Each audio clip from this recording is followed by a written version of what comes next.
주보하려고는 제목이 아니고요. 우리 주보가 여기에 구원의 길이 들어있지 않습니까? 그래서 이 구원의 길, 이 주보에 나와 있는 내용을 우리 성도들이 얼마만큼 자세히 읽어보고 또 이 내용을 여러분의 마음에 잘 묵상을 하고 그렇게 또 혹시 불신자들한테 이 구원의 길을, 이 주보를 가지고 여러분들이 이렇게 전달도 하고 설명을 하는지 그런 일에 쓰임받을 수 있도록 주보를 좀 제대로 활용했으면 좋겠습니다 라는 의미로 주보 활용이라고 써놓은 거예요. 예, 무슨 말인지 이해되셨죠? 예.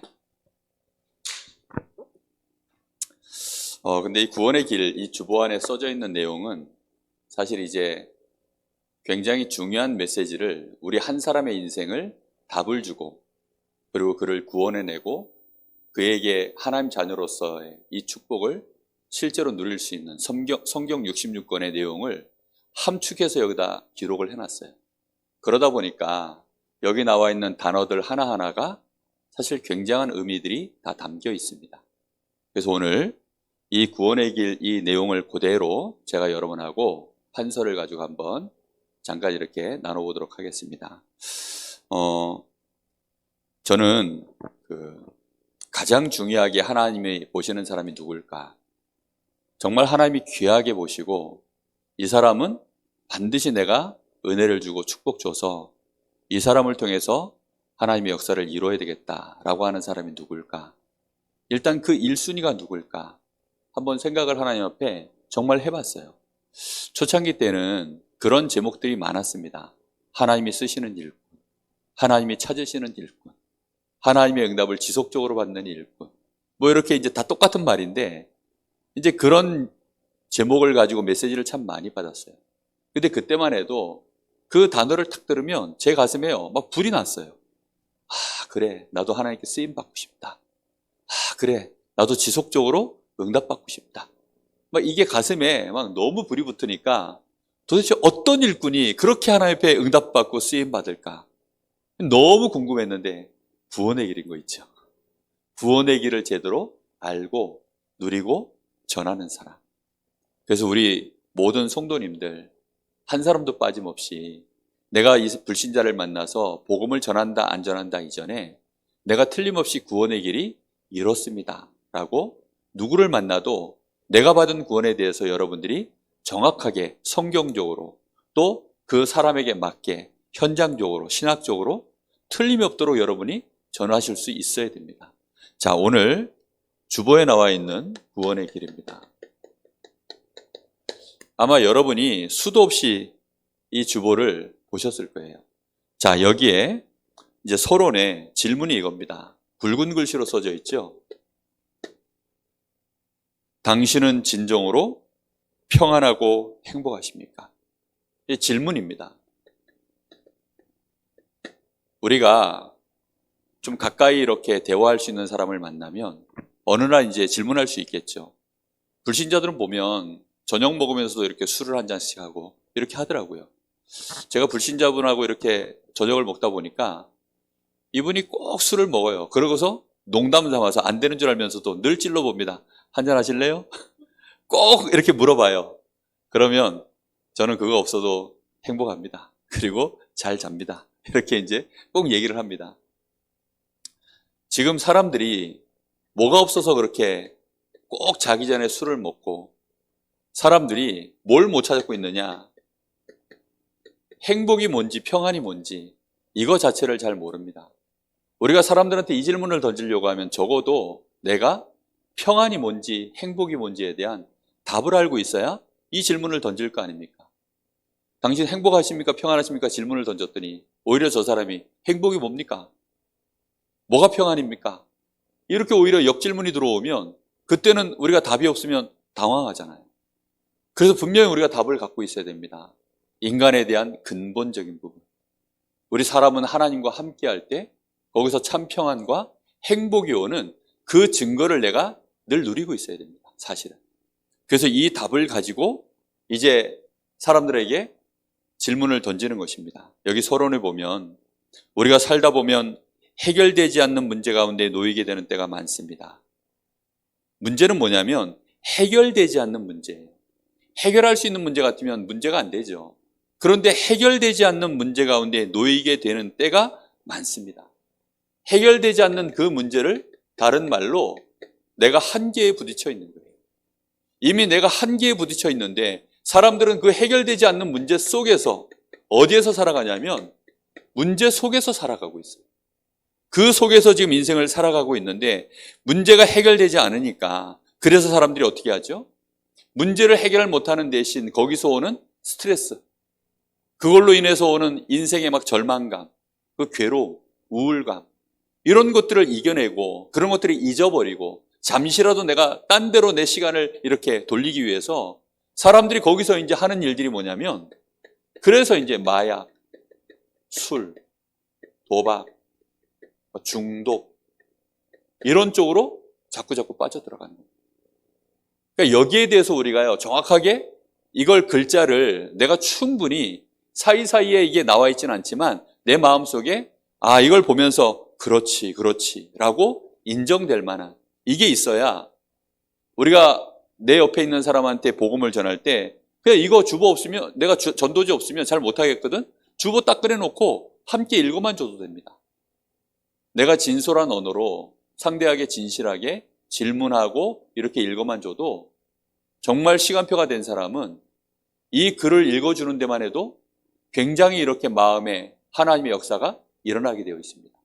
그래서 여러분들이 이걸 분명히 가지고 그런데 중요한 건 뭐냐면 여 뒤에 보면 자 인생에 또 해답이 없다 보니까 방탕한 생활을 어쩔 수 없이 하기도 하고요. 한계가 와 있으니까. 그런데 또 나름대로 또 답도 찾거든요. 답을 찾으려고 몸부림을 치는데 틀린 답을 찾은 거죠. 그래서 틀린 답을 찾다 보니까 그 틀린 답이 뭡니까? 종교, 미신, 우상, 이제 이런 쪽으로 자꾸 빠져들어가는 것입니다. 또는 돈, 권력, 이런 게 있으면 해결될까 해서. 특히 이제 우리 강릉 사람들은 이 점보로 많이 가죠.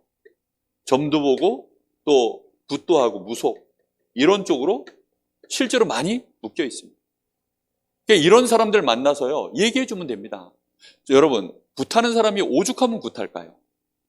그 굿하면 안 돼! 이렇게 얘기하면요, 그 사람 약 올리는 겁니다. 근데 혹시 여러분 주변에, 제가 지난 주간에 혹시 부적 가지고 있어요? 라고 한 번씩 물어보라 그랬죠. 혹시 물어보신 분 계십니까? 의외로 부적 가지신 분들이 많아요. 이거 물어보고 왜 그 부적 가지고 있습니까? 그러면서 질문을 이렇게 한번 이어가 보세요. 아니면 주보라도 이렇게 주면서 여기에 당신이 가지고 있는 이 부적보다 더 좋은 답이 이 안에 있습니다. 이거 읽어보시면 당신의 인생에 혹시 답이 될 수 있습니다. 혹시 읽어보시고 모르겠거든 다음 주에 내가 설명해 드릴게요. 이렇게 얘기만 해도요 달라진다니까요. 정말 우리가 불신자와의 대화가 어디로 방향을 잡아야 될까요? 이 사람이 구원을 얻을 수 있도록 복음을 들을 수 있도록 자꾸만 방향을 틀어야죠.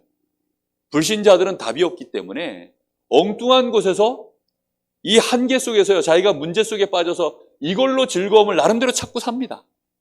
그리고 자기 나름대로 이걸 답이라고 생각해서 가고 있어요. 요즘은 이제 명상까지 추가가 되고 템플스테이 이런 거 자꾸 합니다. 그런 쪽으로 빠져드는 거죠. 아니면 돈, 아니면 권력, 아니면 스포츠, 이제 이런 것들로 스트레스를 풀려고요 막 하는 겁니다.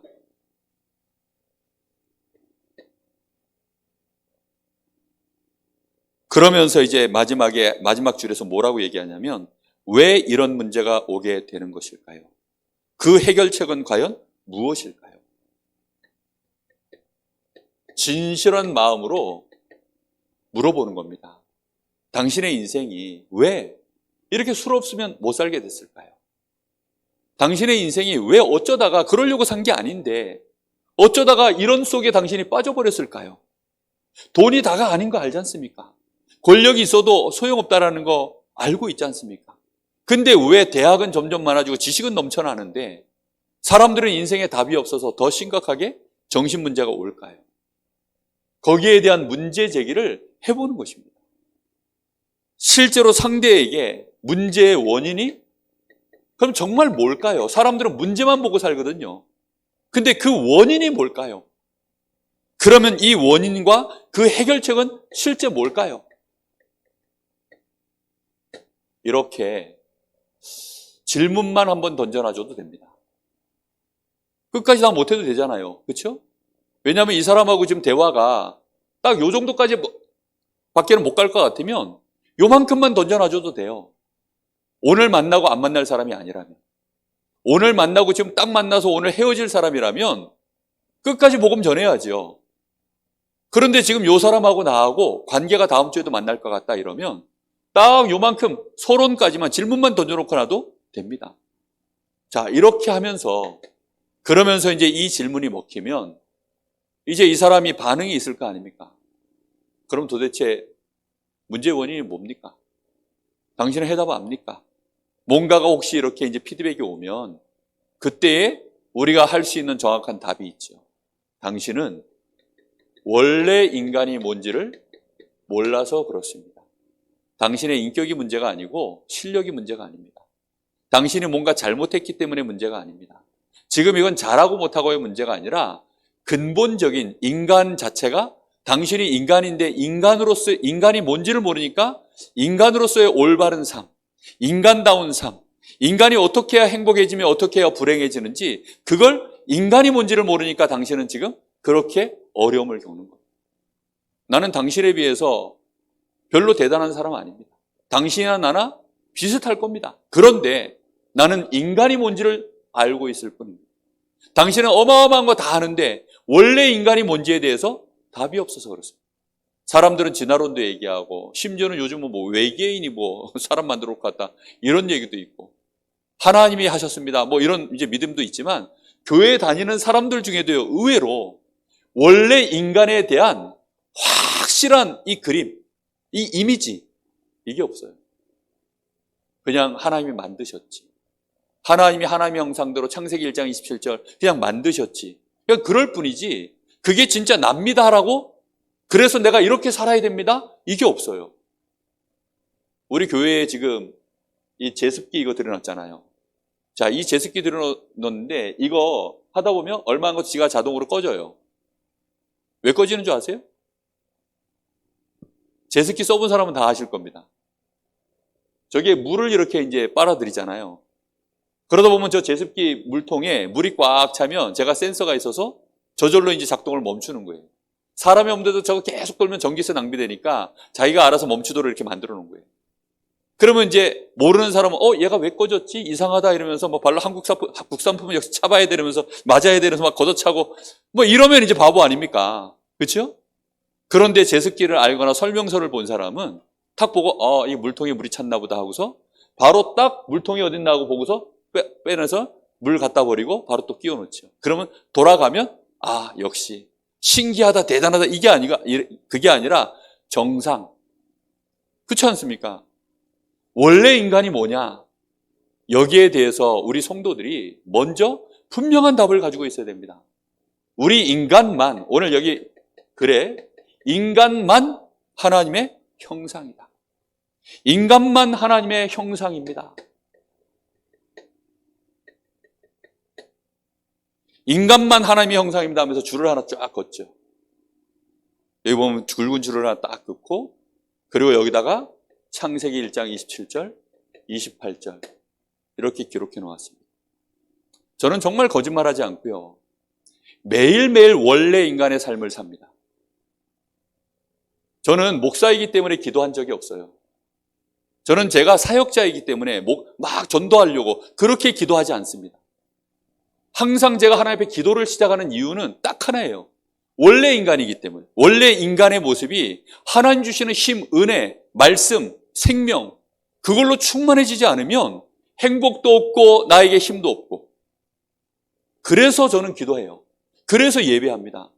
예배하는 시간이 그래서 제가 목사가 됐다고 해서 전도사 시절이나 뭐 학생 시절이나 담임 목사가 되거나 상관없이요. 저는 동일해요. 오히려 더 간절합니다. 왜요? 원래 인간이 어떤 존재인지 아니까요. 하나님과 나와의 관계가 어떤 관계인지를 더 잘 알게 됐으니까. 그러니까 더 간절하고 더 진실해집니다. 원래 인간을 정말로 알면 그렇게 되어져요. 그래서 원래 인간의 모습은 하나님의 형상이요, 하나님이 함께 하시는 그 축복 속에서 물고기가 물속에 있어야 되듯이, 나무가 땅에 뿌리 박아야 되듯이, 새가 공중을 날듯이 우리 사람은 하나님의 형상대로 만드셨습니다. 그러면서 그 의미를 설명해 놓은 거죠.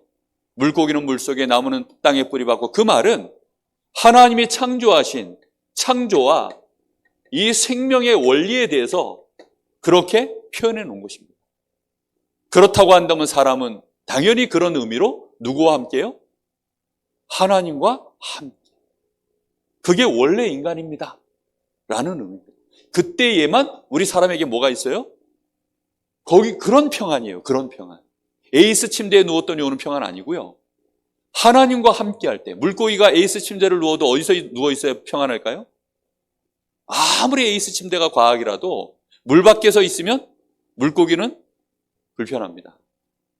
불만족입니다. 행복하지 않습니다. 불행합니다. 물속에 있어야 행복합니다. 평안합니다. 그걸 말하는 거예요.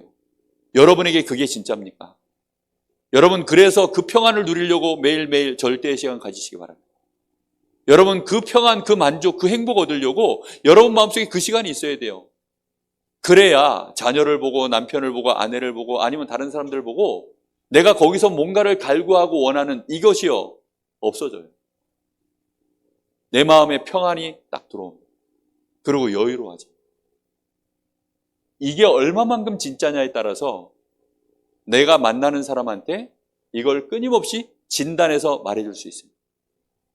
진짜 과학적으로 의사인 분이 이 환자에 대해서 진단을 했더니, 사진을 찍었더니 이 부위에 문제가 있어요. 근데 이건 과학적으로 이런 병이고 이런 원인 때문에 생겨서 이 약을 먹어야만 이건 해결돼요.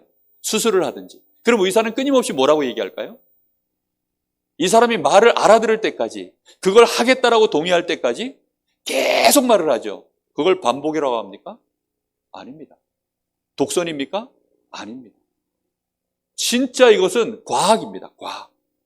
하나님이 우리에게 원래 주신 창조의 원리입니다. 그래서 이거대로 우리는 가는 것이고, 그래서 우리 사람은 여기에 뭐라고 해놨습니까? 하나님의 형상대로 창조된 인간은 하나님과 함께 살아야 뭐가 있다고요? 행복한 것입니다. 하나님과 함께 살 때. 이 함께라고 하는 범위가 이제 개인에 따라서 달라지는 거죠. 이 함께는 with 임마누엘 원네스. 내가 혼자 있을 때 누리는 행복, 또 다른 사람과 함께 누리는 행복, 모든 사건 문제 다 있지만 그 모든 것을 합력하여 선을 이루시는 하나님이 함께 하시는 행복. 이제 이런 은혜가 나에게 얼마만큼 있냐에 따라서 원래 인간에 대한 답이 전달할 때 그 말이 강렬해지고 풍성해지고 여유로워집니다. 이런 은혜가 있으시기를 바랍니다. 자, 그런데 우리 인간에게 절대 일어나면 안 되는 문제가 일어난 거죠. 인간에게 절대 일어나면 안 되는 문제가 뭘까요? 그것은 가전제품에 코드가 뽑히는 것과 같은 거예요. 요즘 제품들은 다 이렇게 컴퓨터가 다 들어가 있기 때문에 함부로 코드를 콱 뽑아버리면 기계에 문제 옵니다. 그래서 이런 제습기 하나도 반드시 먼저 전원 버튼을 끄고, 그다음에 완전히 딱 꺼지고 나면 그 다음에 이제 코드를 뽑아야 돼요. 중간에 갑자기 확 뽑아버리면요, 저 안에 컴퓨터가요 충격을 받는다니까요. 과전류가 흐르든지 뭐 과부하가 걸려서 제 충격이 가요. 아니, 이런 제품 하나하나가 전부 다 만들어진 것들은 정확한 원리가 다 있어요. 근데 우리 사람이 아무리 내가 생명이 있고 스스로 내가 존재하는 것처럼 보여지는 인격체지만 결국은 내가 창조주가 아닙니다. 인간은 반드시 하나님과 함께 해야 되는 것인데, 인간에게 절대 발생하면 안 되는 문제가 하나님과의 관계 단절입니다. 이렇게 되어지니까 우리 인간이 어느 날 절대 생기면 안 돼야 되는 문제가 발생한 겁니다. 이번에 근본 문제가 생김이라고 되어 있죠.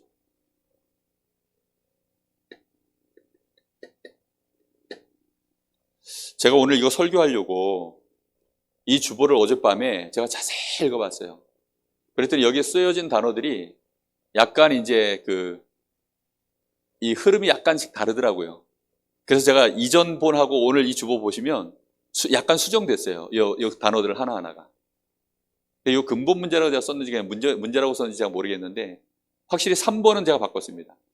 하나님을 떠난 인간의 결과적 문제, 이렇게 이제 단어를 바꿔놨는데, 인간이 범죄한 겁니다. 누구께 범죄한 거죠? 하나님께 대해 범죄한 것. 하나님께 범죄한 것을 보고 우리의 근본을 향해서 범죄했다 해서 원죄라고 합니다. 사람에게 죄를 짓는 것은 원죄라고 하지 않아요. 하나님께 범죄한 것. 하나님과 나 사이에 생명이 끊어질 그 약속에 대하여 내가 불신앙하고 그걸 깨버린 것. 그걸 보고 원죄라고 합니다. 그래서 그림을 이렇게 그려놨죠. 이렇게 하나님과 우리 사이가 이렇게 이제 떨어진 것을 표현한 것입니다. 이것 때문에 이 사건이 언제 일어났습니까? 창세기 3장 1절에서 6절. 뱀 속에 사단이 들어가서 우리 사람을 미혹한 것입니다. 네가 하나님처럼 될 수 있다. 네가 이 선악과를 먹으면 너도 하나님처럼 지혜로워질 수 있어. 그 말에 우리 사람이 속고, 그래서 로마서 3장 23절, 죄를 범하였는데 이 죄는 첫사람 아담에게 일어난 죄이기 때문에 그 모든 죄가 그대로 영적으로 육신적으로 유전돼 내려갑니다. 이렇게 되어져서 모든 사람이 죄를 범하였음에 하나님의 영광에 이를 수 없게 되어졌어요. 소속이 어떻게 됐냐? 요한복음 8장 44절. 사람의 소속이 마귀 자녀가 되어버린 것입니다. 그래서 그러나 인간은 사단에게 속아 불신앙하여 범죄하게 되었고 하나님을 떠나게 되었습니다. 사단은 하나님을 대적하고 인간에게 고통과 저주를 주며 결국은 인간을 멸망시킵니다. 하나님과 우리 사이가 이렇게 분리되어지는 일이 벌어진 겁니다. 이 문제 때문에 우리 사람이 지금 누구 자녀가 되어버렸습니까? 마귀 자녀가 되었고 신분이 죄인이 되었고 생명의 근원으로부터 떠나게 되어지는 이런 근본 문제가 발생한 거예요. 얼만큼 안타까우십니까? 이 사건이 얼만큼 안타깝습니다. 안 돼! 아마 제가 그 옆에 에덴 동산에서 그 사건을 내가 옆에서 봤다면 안 돼! 라고 말했을 거예요. 선악과가 목구멍으로 막 넘어가려고 할 때, 따려고 할 때 안 돼! 라고 아마 막 외쳤을 겁니다. 불신자들이 지금 딱 이 상황에 놓여 있습니다. 우리도 이 상황에 놓여 있었습니다. 이러다 보니까 이 근본 문제로 인해서 결과적인 문제가 발생한 것입니다. 이 문제는 하나님과의 관계 속에서 벌어진 원래 인간의 모습에서 무너졌기 때문에, 온 문제이기 때문에 그게 해결되지 않는 한 계속됩니다. 그리고 줄어드는 것이 아니라 시간이 지나면 지날수록 증가됩니다.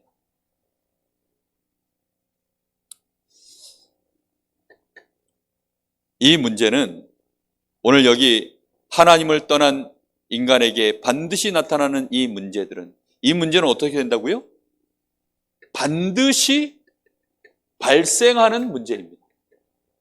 근본 문제를 갖고 있는 한 반드시 발생하는 문제예요. 공장에서부터 처음부터 잘못 자동차가 만들어지면 회사에서 그걸 알면 뭘 하죠? 리콜을 하잖아요. 그렇죠? 반드시 발생할 수밖에 없는 문제니까 회사에서 그걸 공짜로 자동차 회사에서 그걸 고쳐줍니다. 우리 사람에게요, 근본적으로 문제가 발생했기 때문에. 무슨 문제입니까? 원래 인간의 모습을 잃어버린 겁니다. 그래서 근본적인 문제 때문에 당연히 문제는 발생합니다.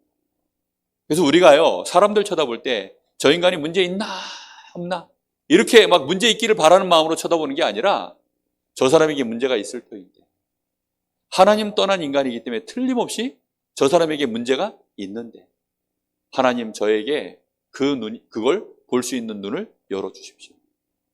아니면 저 사람이 저한테 그걸 보여줄 수 있도록 인도해 주십시오. 우리의 기도입니다, 그게. 하나님 떠난 인간이 당연히 저 사람이 구원받을 자가 맞다면, 하나님의 계획이 저 사람에게 있다면 하나님 저에게 그것을 볼 수 있도록 하나님 사건을 주시든지 아니면 그런 만남을 허락해 주십시오. 여러분 기도하시면서 하나하나 보세요. 반드시 발생합니다. 반드시. 발생된 그 문제는, 이 문제는 누구의 힘으로는 도저히 해결 못하는 문제입니까? 사람의 힘으로는. 다시 말하면 당신의 힘, 나의 힘, 이 땅에 있는 그 누구의 힘으로도 해결할 수 없는 문제. 저도 이러이러한 문제들이 있었습니다. 잠깐 간증도 여기에 들어가면 좋아요. 시간이 많다면 내 얘기 다 해도 됩니다. 저도 제 얘기에 대하여 할 말 정말 많아요. 내 힘으로 절대 해결 안 됩니다. 그런데 사람들은 자기의 힘으로 해결해 보려고 몸부림치는 게 대표적인 것이 착한 일에서 착한 일을 내가 하면 좋은 결과가 오지 않을까? 자꾸 이런 생각으로 착한 일을 하는 겁니다. 그게 불교 이론이죠. 철학적으로 내가 이걸 근본적으로 답을 찾아내면, 문제 원인과 답을 찾아내면 어떻게 이게 해결되지 않을까? 철학적인 고민들을 굉장히 많이 해봅니다. 인간에 대하여 모르면 그 철학 자체가 고민하면 할수록 결국은 답을 못 찾아요.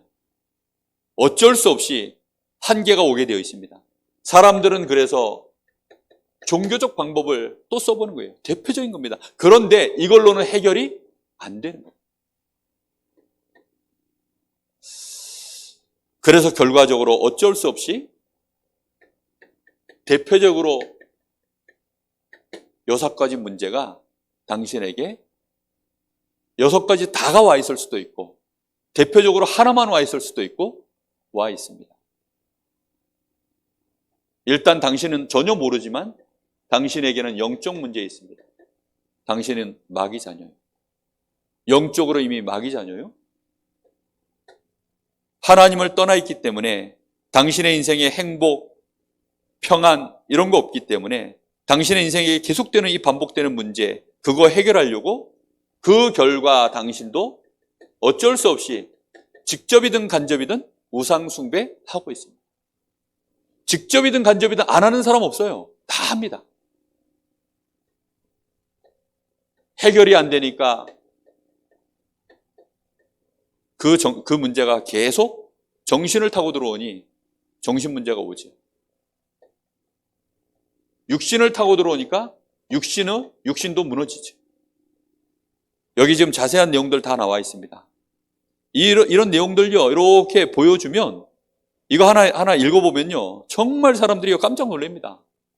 이건 무슨 뭐 병원 처방약도 아니고, 처방전도 아니고, 무슨 정신과 무슨 뭐 상담 내용도 아니고, 이 안에요, 정신과에서도 말해주지 못하는 답들이 이 안에 다 들어있어요.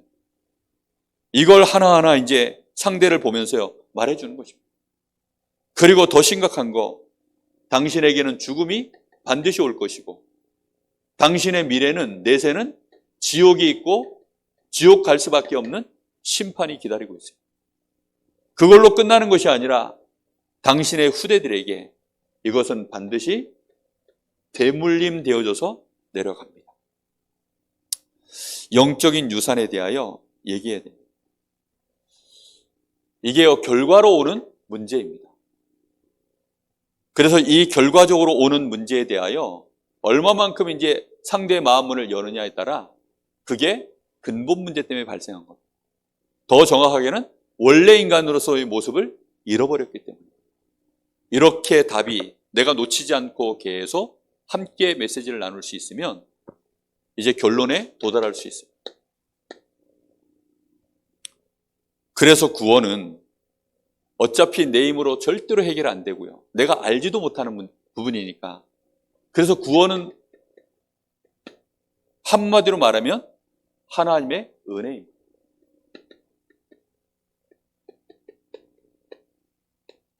하나님의 형상으로 우리 사람을 만드신 하나님이 우리 사람이 이렇게 고통당하고 멸망당하다가 지옥으로 가는 거 하나님이 원하지 않으십니다. 나를 사랑하신 하나님이 나를 구원하신 것처럼 하나님도 당신을 사랑하시고 구원하시길 원하십니다. 그래서 로마서 5장 8절 당신과 나에게 의논도 하지 아니하시고 우리가 아직 죄인 되었을 때, 내가 죄인 되었을 때란 말은 뭐냐면 하나님 전혀 모르고 도대체 원죄가 뭔지 지옥이 있는지 없는지도 모르고 아무것도 모르고 그저 몸부림만 치고 있는 나를 위하여 하나님께서 어떻게 하셨다고요? 그리스도, 하나님 떠난 문제, 우리의 죄 문제, 사단의 문제, 이거 해결하신 분이 그리스도입니다. 참 선지자, 참 제사장, 참 왕. 이 그리스도를 보내셔서 우리의 문제를 십자가에서 단판에 영원히 해결하신 줄로 믿습니다. 하나님이 그걸 해결해 버리셨습니다. 이 사람한테요, 그걸 얘기해야 돼요. 강력하게. 당신의 문제를 하나님이 그리스도를 통하여서 해결하겠다고 약속해 놓으셨고, 그걸 실제로 완전히 해결해 버리신, 그걸 이루신 한 분이 왔다 가셨습니다. 그게 누구십니까? 불신자들은 그제서야 그분이 예수구나라고 압니다. 바로 예수님이 그리스도입니다. 당신이 이 예수가 그리스도가 되셔서 하나님 떠난 내가 하나님 만날 수 있도록, 내가 원죄 가운데 빠져서 지금 하나님을 만날 수 없는 내가, 이 사단에게 잡혀있는 나를 이제 이 사단의 손에서 건져내서 죄 문제 해결하고 하나님 만날 수 있는 그 길을 여신 분, 바로 그 그리스도이신 분이 예수님이라는 사실을 당신이 믿으면, 그래서 믿고 로마서 10장 13절에 부르기만 하면 누구든지 주의 이름을 부르는 자는 구원을 약속하셨습니다. 당신이 받는 구원은 노력, 수고 아닙니다. 뭐 하면 된다고요? 부르기만 하면 됩니다. 진짜 구조사항은 돈 받지 않습니다. 우리가 세상 살아갈 때도요, 진짜 급한 일들은 그냥 바로 112, 119, 그 전화요금도 안 나가요. 그죠? 공중전화 박스 가가지고요, 비상전화는 동전 안 집어넣어도 119 누르면 바로 그냥 전화 갑니다. 돈도 안 받아요. 출동해도 출동비 안 받습니다. 다른 사람들은 다른 거는 뭐 부르면요, 출장비 있습니다, 다 고지가 나와요. 그런데 이건 출장비도 없어요. 왜요? 급하니까. 하나님이 우리가 너무 급한지 알기 때문에 당장 여기서 안 빠져나오면 안 되는 상황이라는 걸 하나님은 아세요. 당신보다 하나님이 더 정확하게 아신다. 그래서 하나님이 당신이 부르기만 하면 막바로 구원하시겠다고 약속하셨다. 지금 간단하다. 당신 예수 이름 부르면 된다. 당신의 근본 문제가 정말로 이 문제고, 당신은 하나님 만나야 되는 존재라는 사실을 인정한다면 오늘 정말로 당신에게 하나님이 필요하다. 하나님 나에게 은혜를 주십시오. 나도 예수님이 필요합니다. 주 예수여 나를 구원해 주십시오. 그 한마디면 당신의 인생에 구원이 임합니다. 로마서 10장 9절 10절, 이걸 당신이 마음으로 믿으면 되고 입으로 시인하는 순간 의에 이르고 구원에 이르겠다고 분명히 하나님 약속하셨다. 계시록 3장 20절에 부르면 어떻게 되느냐? 우리 주님이 직접 내 마음문 앞에 오셔서 내 마음문을 두드리신다. 119에 신고하면 119 이 구조대원이 와서요, 집 앞에 와서 전화하잖아요. 출동했는데 어디십니까? 하고 이제 전화가 와요. 그러하듯이 분명히 우리 주님이 내 마음문 앞에, 내 인생 앞에 탁 와서 마음문을 두드리신다. 그때 당신의 마음문을 열면 우리 주님이 당신 속에 들어가셔서 당신과 함께 먹고 마시고 우리와 함께 동거하시면서 우리를 영원한 하나님의 자녀로 축복하시고 하나님의 나라까지 그렇게 동행하신다. 분명히요, 이거를 알려주셔야 돼요. 그래서 지금 당신이 예수님의 음성을 듣고 요한복음 1장 12절 영접하면 된다. 모셔드리면 된다. 영접하는 자 곧 그 이름을 믿는 자들에게는 하나님의 자녀가 되는 권세를 주셨다. 오늘부터 당신이 예수 이름 제대로 부르고 그분을 내 마음속에 모셔드리면 당신은 하나님의 자녀가 된다. 그러면서 실제 이제 초청을 해야 됩니다. 이 사람에게 초청을 하는데 첫 번째 해야 될 초청은 영접 초청이에요. 그래서 지금 예수님이 당신의 마음문 앞에 와 계신다. 당신이 지금 마음으로 나 예수님이 필요합니다. 혹시 그 생각이 들었냐? 그러면 그 생각 든 자체로 벌써 우리 주님은 알고 와 계신다. 이제 당신 마음속에 예수님을 나의 구주로 나와 함께 영접하자. 당신이 어떻게 예수님 모셔드려야 되는지 모르니까 내가 기도할 테니까 나를 따라해서 함께 기도하자. 이렇게 해서요, 여기 나와 있는 요 내용, 요거 보고 같이 읽어주면 돼요. 사랑의 하나님, 하나님의 놀라운 사랑과 구원의 계획에 감사드립니다. 이제 나는 죄인인 것을 깨닫고 회개합니다. 지금 나는 예수님이 나를 위해 십자가에 돌아가시고 부활하신 그리스도라는 사실을 믿습니다. 지금 나는 내 마음의 문을 열고 예수님을 나의 구주, 나의 하나님으로 영접합니다. 내 마음속에 오셔서 영원히 나를 인도해 주옵소서. 예수님의 이름으로 기도합니다. 아멘. 이 기도하는데요, 의외로 눈물 흘리시는 분들도 많아요. 어떤 분들은 손을 꽉 잡고 놓지 않는 분들도 있습니다. 어떤 사람은 그냥 맹숭맹숭하게 영접할 수도 있습니다.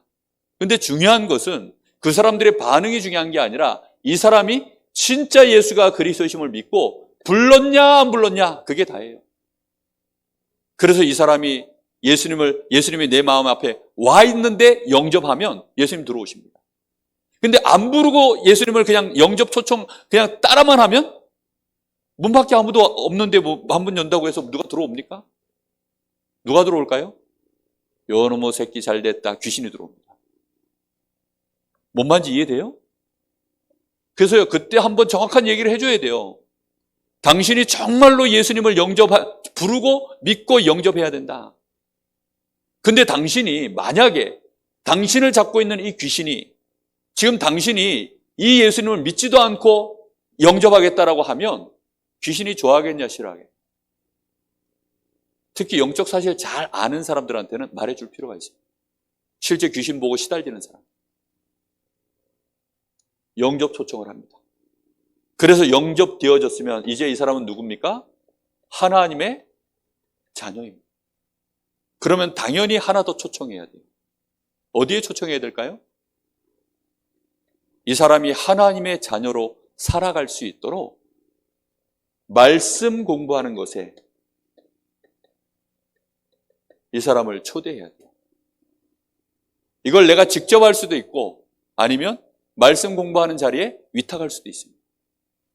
내가 직접 해도 되고 아니면 사역자를 붙이면 돼요. 둘 중에 하나 하셔야 됩니다. 그리고 가장 좋은 건 공예배에 함께 데리고 나오는 것입니다. 처음부터 교회화 시키는 게 제일 좋아요. 왜냐, 이게 그냥 단순히 예배 가야 됩니다, 어떤 율법적 얘기가 아니라 이 사람에게 가장 좋은 거잖아요. 지금 예배가. 예배보다 더 좋은 시간은 저는 없거든요. 정말 이 예배의 자리, 이 사람이 처음부터 올 수 있다. 저희 어머니를 처음 교회에 데려가신 분이 새벽 예배부터 데려가셨대요. 그러니까 평생을 이제 새벽 예배를, 새신자 때 새벽 예배를 배워놓으니까 아, 교회는 처음부터 새벽 예배부터 가는 것이구나, 이렇게 배운 거예요. 그리고 처음부터 11조를 가르쳤어요. 그래서 새신자 때부터 첫 해부터 11조 드리고 새벽 예배 다니시고 그렇게 예배를 드린, 새 가족 때가 기회입니다. 교회 와서 눈치 다 보고 보니까 아니에요. 처음부터 나를 인도하는 이 사역자가 어떻게 이제 이 사람에게 질을 드렸냐, 이게 다예요. 그래서 말씀 공부할 수 있도록 도와주고, 그래서 이 사람이 성장할 수 있도록 초청해줘요. 이것도 굉장히 귀중하게 해요. 영접 초청도요, 굉장히 귀중하게, 아주 가치 있게. 그런데 상대가 들을 때에는 부담 없도록, 종교적인 생각 안 갖도록, 어떤 내가 거기에 또 뭐 대가를 치러야 되는가 이런 생각이 없도록, 그러면서 아주 가치 있게 그렇게 초청하고, 영접됐으면 진심으로 축하해주고 감사하고 기뻐해주고, 그리고 이 사람이 나와 함께 이 말씀 운동의 자리에 또 들어올 수 있도록 그렇게 주보가 실려 있습니다. 이 주보의 내용이 이겁니다. 그래서 여러분, 이 주보를 여러분 가지고 다니시면서 혹시 주변에 전도할 사람들이 있으면, 전도지 없으시면 이거 이렇게 주시면 돼요. 그리고 그 주보 내용이 궁금하냐 그러면 오늘 찍은 영상 있죠, 이거 한번 링크 걸어서 보여주시기도 하고, 정 안 되면 그렇게라도 하세요. 자료를 이용하시는 방법도 있으니까. 그리고 요즘 우리 중직자 편지가 계속 이제 또 복음 메시지, 전도하기 좋은 그런 내용들로 계속 좀 타이틀이 해서 나오고 있습니다. 여러분, 그런 것들 가지고 여러분 주변에 정말 이 말씀 받아야 될 사람들, 이 복음 받고 멸망에서 빠져나와야 될 사람들 얼마나 많습니다. 다음 주에는 읽으면 행복한 편지, 다음 주에는 이거 할 겁니다. 요거는 이제 글로 푼 거예요. 구원의 길을 글로 풀어놓은 겁니다. 그래서 여러분, 제가 이걸 왜 이렇게 반복할까요? 들어보면 또 새로우시죠? 뭔가 감각이 새록새록 살아나시죠? 이거는 반드시 우리가 영적으로 무장하고 있어야 될 이 말씀의 검입니다. 내가 받은 구원의 은혜요. 이 말씀의 검을 가지고 있어야 흑암이 나를 뚫고 들어오지 못하고 또 불신자들을 살려낼 수 있습니다. 은혜가, 하나님의 이런 은혜가 여러분에게 꼭 있어서 하나님께 쓰임받는 사역자로, 전도자로 증인 되시기를 예수님 이름으로 축복합니다. 기도하겠습니다. 하나님 감사를 드립니다. 오늘 오후에도 하나님, 우리가 전도자의 여정을 가는 중에 반드시 우리가 알아야 되는 이 6월절의 축복, 이 축복이 우리에게 어찌 임하였는지 알게 하신 하나님 감사합니다. 이제 우리의 발걸음 속에 하나님의 나라의 일을 감당할 수 있도록 우리에게 성취된 예수 그리스도로 말미암아 나에게 임한 참 행복과 기쁨과 평안, 이것 가지고 저 불신자들에게 구원의 길을 전달하기 위하여 가야 되겠사오니 우리에게 필요한 절대 시간, 오직 성령의 충만함을 받고 성령의 권능으로 인도받아서 현장에 이 복음 증거하는 증인될 수 있도록 하나님이 축복하시고 역사하여 주시옵소서. 살아계신 예수님의 이름으로 기도하옵나이다. 아멘.